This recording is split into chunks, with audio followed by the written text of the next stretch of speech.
After the end of World War II, the world was divided into two powerful camps.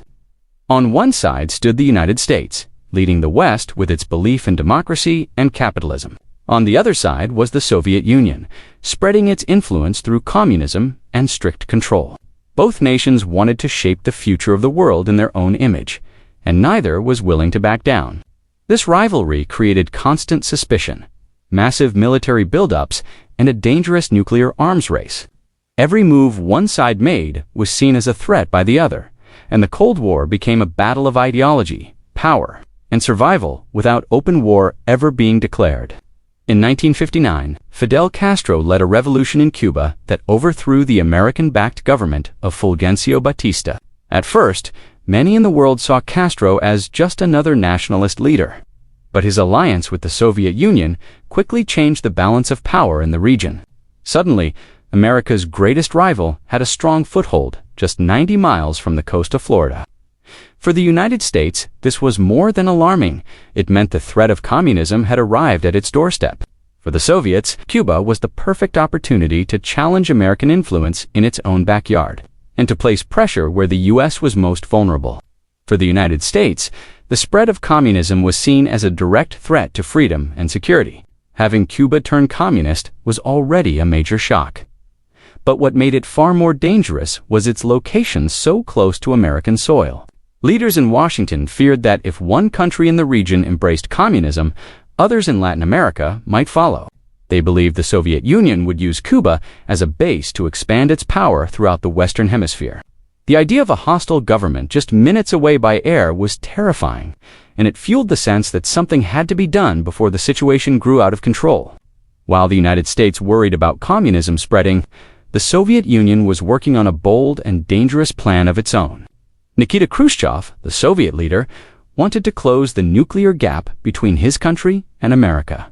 At that time, the United States had far more missiles positioned in Europe and Turkey, aimed directly at the Soviet Union.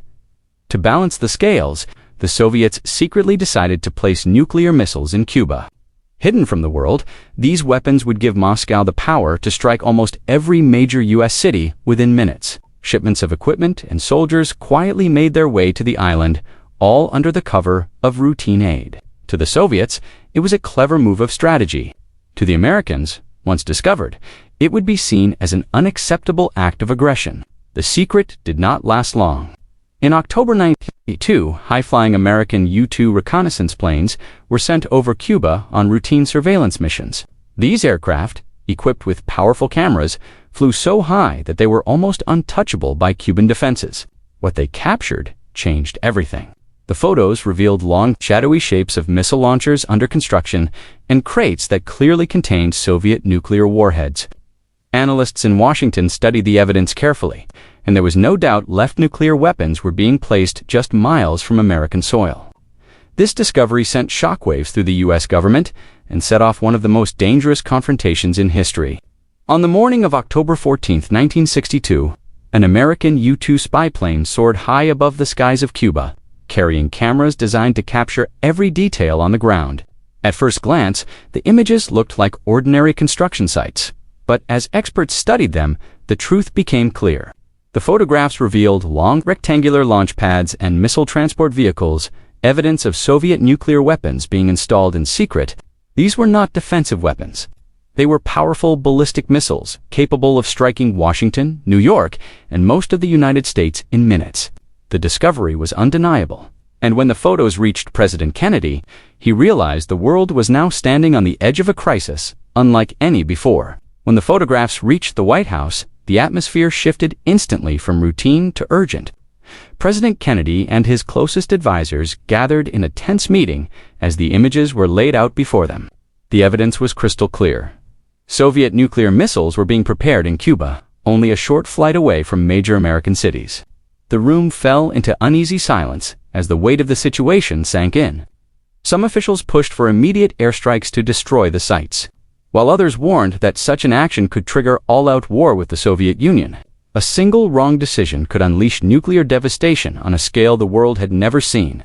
President Kennedy now faced the hardest challenge of his life. He had to find a way to protect the United States from the threat sitting just 90 miles away, yet avoid making a move that could set off a chain reaction leading straight to World War III.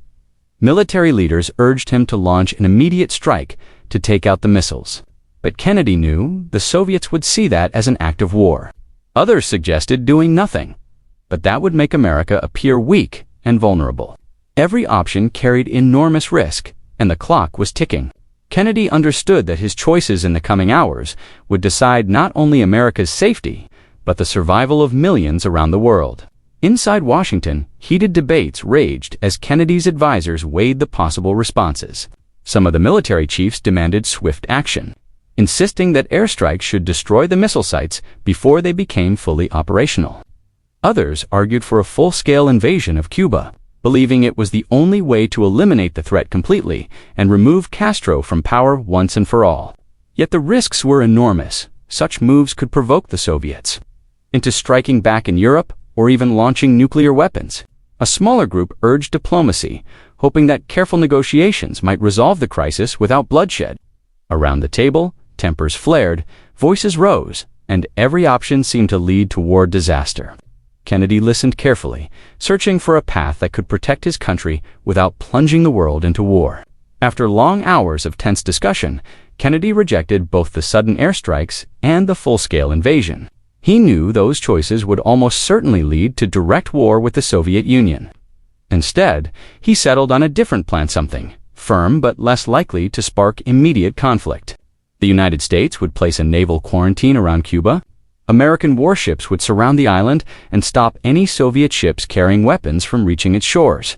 Officially, it was called a quarantine rather than a blockade to avoid the legal implication of war. But everyone knew it was a show of strength. It was a bold move designed to pressure the Soviets into backing down while buying time for diplomacy.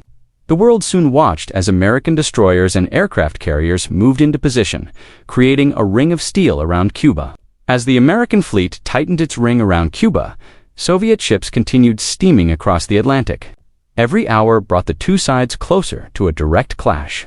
In Washington, Kennedy and his advisors watched reports of the approaching vessels with growing unease. Would the Soviets defy the quarantine and force the U.S. to act? Would an American warship fire the first shot and trigger a chain reaction neither side could stop? Out on the open sea, crews stood ready at their stations, missiles armed and guns prepared, knowing one mistake could spark global war.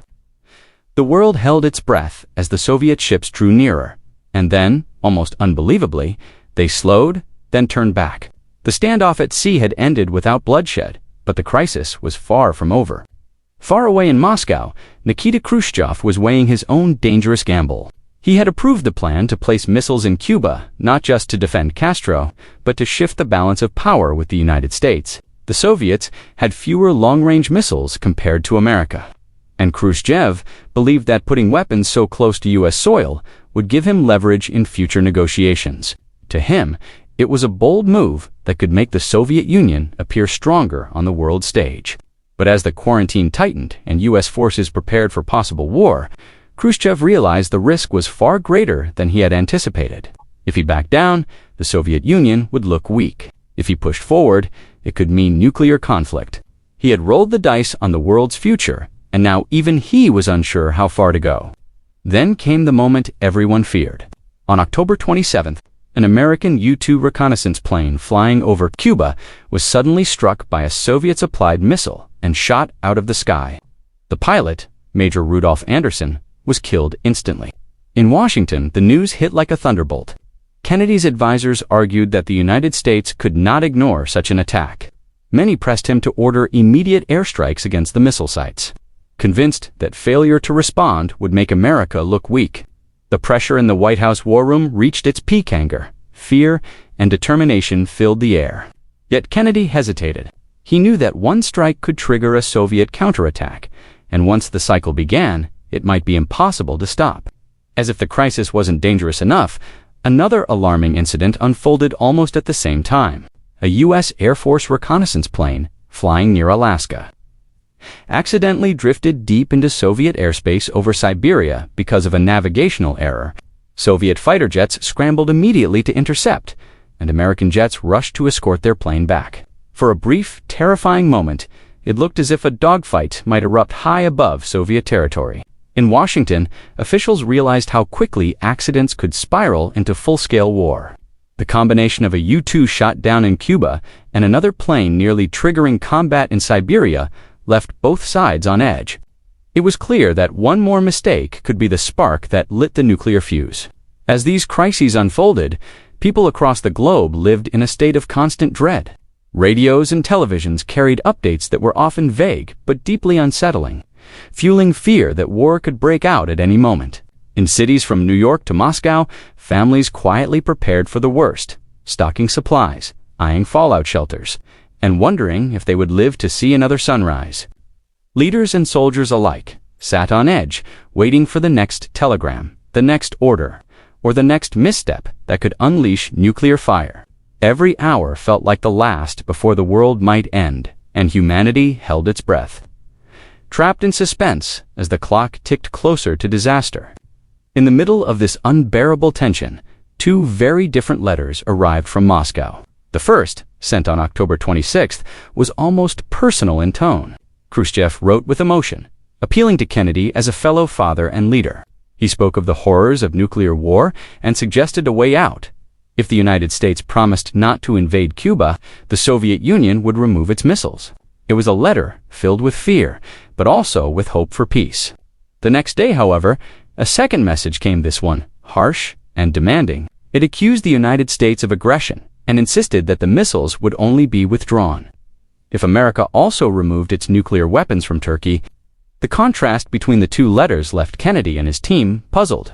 Was Khrushchev divided, or was this a deliberate strategy? Either way, the fate of the world now rested on how the United States chose to respond. Kennedy gathered his advisors and carefully studied the two messages.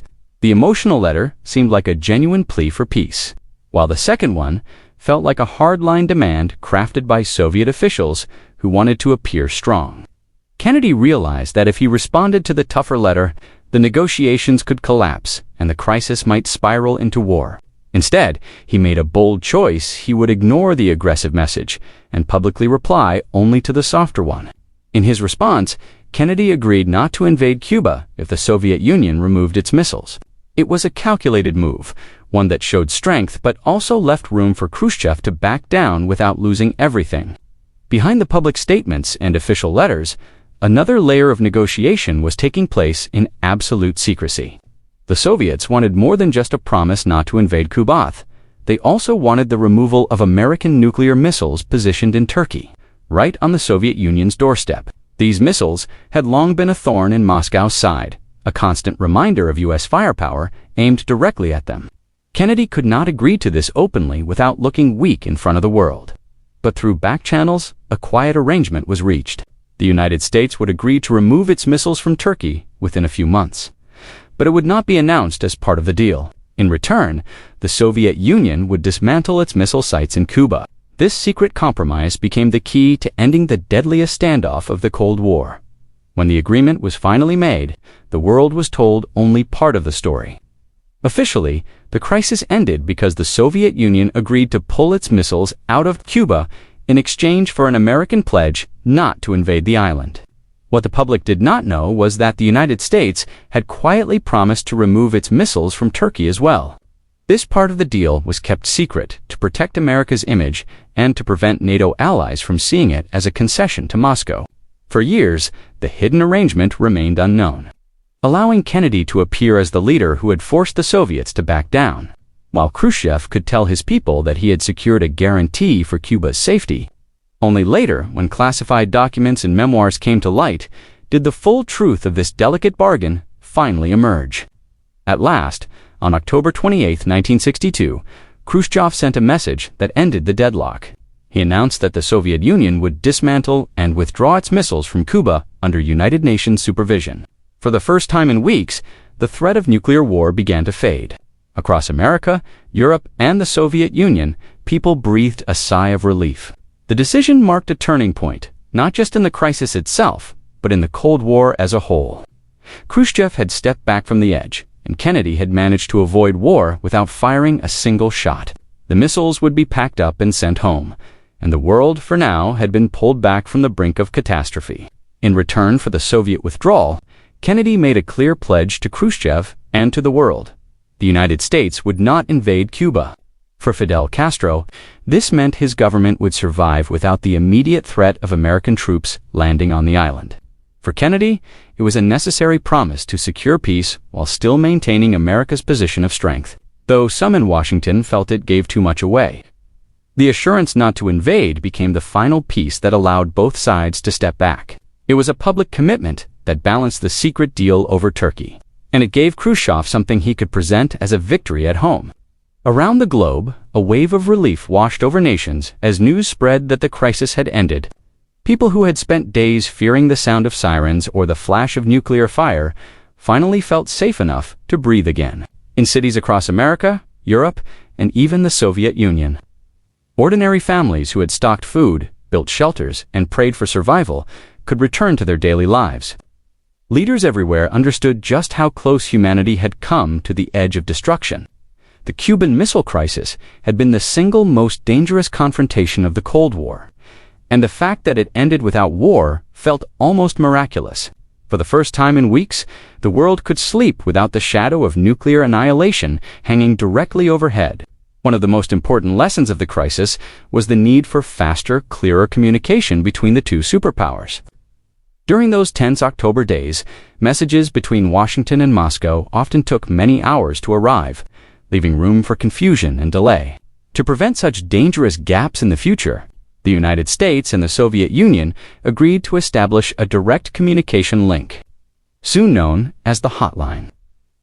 This secure channel allowed leaders to speak or send messages instantly in moments of crisis. Though often misunderstood as a red telephone on a desk, it was actually a secure teletype and later a fax and satellite link. The hotline became a powerful symbol of how close the world had come to disaster, and how vital it was to keep dialogue open when nuclear weapons were at stake. The Cuban Missile Crisis left behind powerful lessons about how fragile peace can be when nuclear weapons are involved. Kennedy and Khrushchev both discovered that pushing an opponent to the edge, a strategy known as brinkmanship, was far more dangerous than anyone had imagined. A single miscalculation could have ended human civilization. At the same time, the crisis proved that diplomacy, patience, and secret negotiation could succeed where force might have failed. Both sides realized the need for restraint, for clearer communication, and for ways to step back without losing face.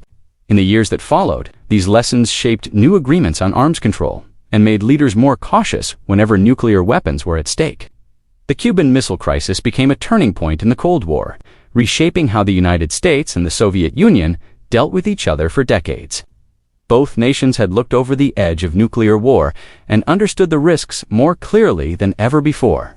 While rivalry and suspicion remained, there was now a stronger push toward managing conflict rather than letting it spiral out of control. The crisis opened the door to arms control talks, including the Nuclear Test Ban Treaty of 1963, and later paved the way for agreements like SALT and Détente in the 1970s. It also influenced the strategies of future leaders who knew that direct confrontation could be catastrophic. Though the Cold War continued, the shadow of October 1962 served as a constant reminder that survival depended on caution, negotiation, and the willingness to pull back from the brink. If cooler heads had not prevailed in those tense October days, the world might have been reduced to ashes, and none of us would be here to tell the story. The Cuban Missile Crisis stands as a chilling reminder of how close humanity came to destroying itself and how fragile peace truly is. It raises a question that still lingers today when faced with the possibility of war. Will future leaders choose restraint and wisdom, or will they push too far and risk everything? If this story opened your eyes to the dangers and secrets of the Cold War, there are countless more waiting to be uncovered. Subscribe to Cold War Files and join us as we explore the hidden stories, forgotten events, and untold moments that shaped our world. **